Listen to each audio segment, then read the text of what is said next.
अब तक आपने कथावाचक और मोटिवेशनल स्पीकर जया किशोरी के बारे में पढ़ा, सुना और जाना होगा, मगर हम एक ऐसी ही किशोरी से आपको रूबरू कराने जा रहे हैं जिनके न केवल नए नक्श जया किशोरी से मिलते जुलते हैं, बल्कि उनके बोलने का अंदाज भी बिल्कुल जया किशोरी से मेल खाता है।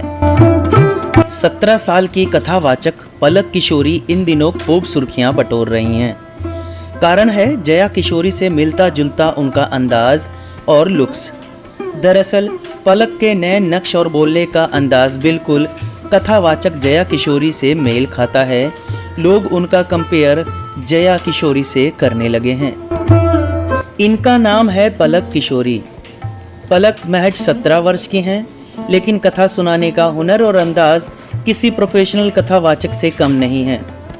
पलक यूं तो मध्य प्रदेश के रीवा से ताल्लुक रखती हैं, मगर सतना से भी उनका गहरा नाता है।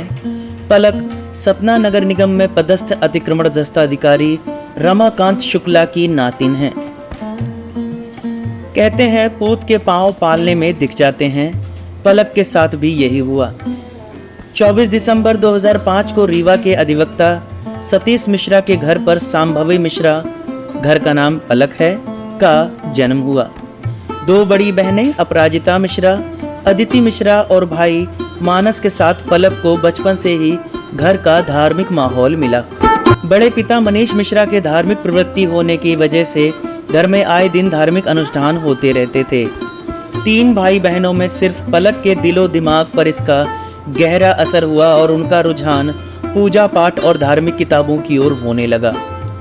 बड़े पिताजी से पलक जो भी कथा सुनती थी, बाद में वही कथा अपनी दादी, मम्मी और बड़ी मम्मी को सुनाने की कोशिश करती। धीरे धीरे पलक इसमें पारंगत होती गईं।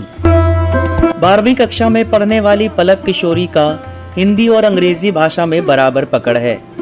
पलक जब व्यास गद्दी से श्रीमद् भागवत कथा और श्री कृष्ण कथा का वाचन करती हैं या फिर उसके बीच मोटिवेशनल स्पीच देती हैं, तो इसकी झलक आसानी से मिलती है। घर पर परिवार वालों को रोजाना कथा सुनाने का नतीजा ये निकला कि पलक किसी प्रोफेशनल कथावाचक की तरह ही कथा सुनाने लगी। वर्ष 2021 में पलक ने रीवा के बांके बिहारी मंदिर में एक मंझे हुए कथावाचक की तरह श्रोताओं को भगवत गीता सुनाई थी। इसके बाद पलक रीवा संभाग में छा गईं। अब तक पलक के कई कार्यक्रम हो चुके हैं और कई कार्यक्रम होने हैं।